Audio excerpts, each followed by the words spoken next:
Vamos visualizar agora a seguinte situação. A situação quando nós temos o que chamamos de interruptor paralelo. O que é um interruptor paralelo? Aquele onde eu posso acionar um ponto de iluminação de dois locais diferentes. Nesse caso, eu tenho uma situação específica que eu tenho apenas uma lâmpada e dois interruptores que acionam essa lâmpada. Então, a representação, de acordo com a nossa legenda, né, de acordo com a norma técnica, o ponto de interruptor, né, ele é representado, então, por uma bolinha achurada. Então, nós precisamos pensar na seguinte situação. Nós temos aqui o quadro de distribuição na planta baixa, já temos traçados os eletrodutos, e temos aqui, então, a caixa de passagem que vai receber o ponto de iluminação. A primeira coisa que nós devemos fazer, então, é identificar esse ponto de iluminação.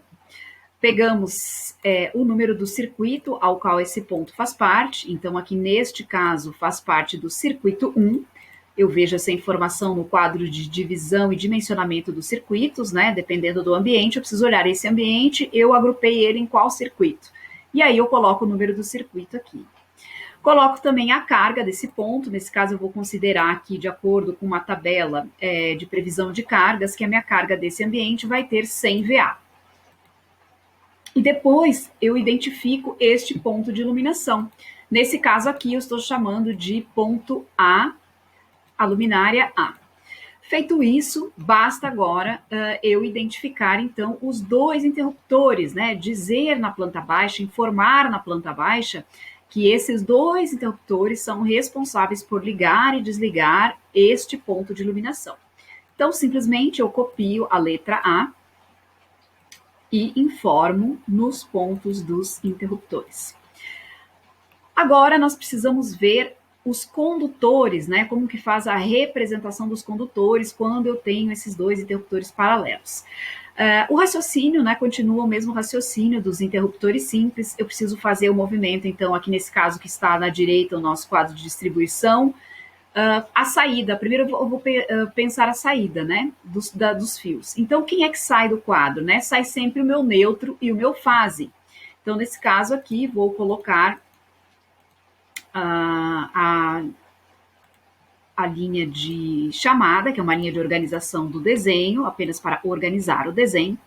E nesse trecho eu vou ter a representação, então, do neutro e do fase.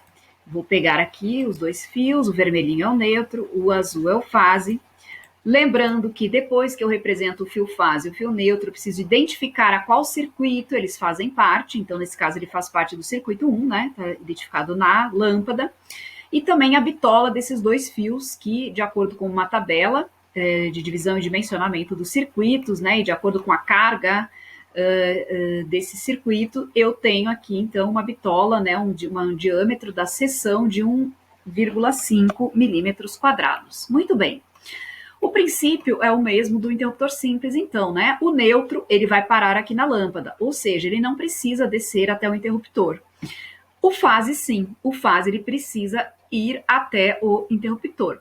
Só que nesse caso que nós temos dois interruptores acionando a mesma lâmpada, eu preciso escolher em qual dos interruptores eu vou descer com a fase. Nesse caso, eu vou escolher que o interruptor, que o fio fase, ele vai descer para esse interruptor. Eu poderia escolher aleatoriamente esse do outro lado também. A ordem aqui, na verdade, não altera muito. Então, eu pego uma linha aqui de chamada para organizar o meu desenho e vou fazer a representação, então, né, do meu fio fase, naquele trecho de eletroduto. Lembrando, né, que esse fio é exatamente o mesmo fio que está saindo aqui do quadro, então ele tem a mesma bitola e pertence ao mesmo circuito. Muito bem.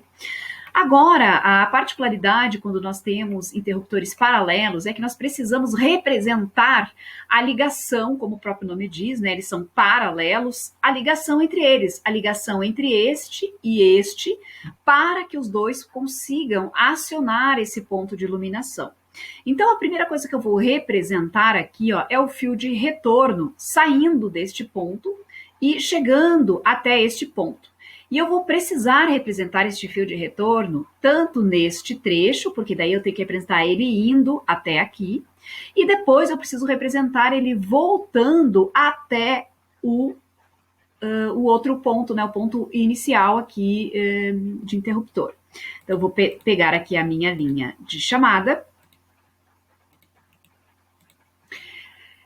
e vou representar aqui o retorno. Então, eu vou diferenciar, inclusive, essa linha, eu estou chamando essa linha mais curtinha, que é a linha do retorno, onde eu faço a representação dos retornos. Ela não está roxinha como nos outros vídeos, porque eu resolvi diferenciar, né? Então, essa linha amarela, ela é a linha que é uma linha de retorno também, é um fio de retorno também, mas é uma linha que está representando aqui, ó, primeiramente, a ligação entre esses dois interruptores e não a ligação entre o interruptor e a lâmpada. Aí, depois, no final, sim, eu vou ter a linha roxinha. Bom, então, eu preciso representar agora, né, a ligação entre esse e esse interruptor. Aqui nesse trecho eu já representei, e aí eu preciso, então, representar agora neste outro trecho.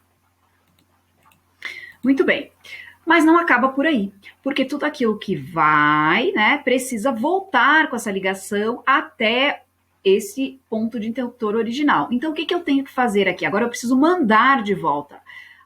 Ao passo que eu mande, então, eu preciso copiar, então, né, este retorno, novamente, aqui e também aqui nesse trecho. Então, significa o quê? Por que eu tenho dois desenhos de retorno representados? Porque esse primeiro, esse azinho e esse azinho primeiro, ó, são a vinda desse retorno, passa pela caixa de passagem, chega nesse interruptor. Depois, o segundo azinho, ó, esse segundo azinho e esse segundo azinho representa o fio que sai, que volta, né, desse interruptor, passa pela caixa de passagem e chega até o interruptor original. Para finalizar, eu ainda não consigo acionar a lâmpada desta forma. Eu preciso agora, então, mandar um último fio, que é o fio de retorno, que faz a ligação entre o interruptor e a lâmpada. E aí existe uma regrinha para eu saber de que lado que eu mando esse fio de retorno, né, final. Basta saber o seguinte, ó, se eu escolher descer com a fase para esse interruptor que está aqui em cima, né, então significa que eu não vou sair com o retorno para a lâmpada daqui desse trecho. Obrigatoriamente eu tenho que ter o retorno saindo do trecho onde eu não desci com a fase. E aí, nesse caso, eu vou utilizar aqui a linha rosa, somente para indicar, né, que esse fio, ele é o fio que liga, então, o interruptor à lâmpada, né? Porque, relembrando apenas, né, essa ligação que foi feita entre os dois interruptores aqui, ela é uma ligação que foi feita apenas entre os bornes, né, do acionamento, né, desses dois interruptores. O fio que realmente liga a lâmpada, que estará conectado com a lâmpada, é esse fio rosinha. E assim, nós, então, temos uma ligação paralela, uma representação correta aí, de uma ligação paralela, de um interruptor paralelo.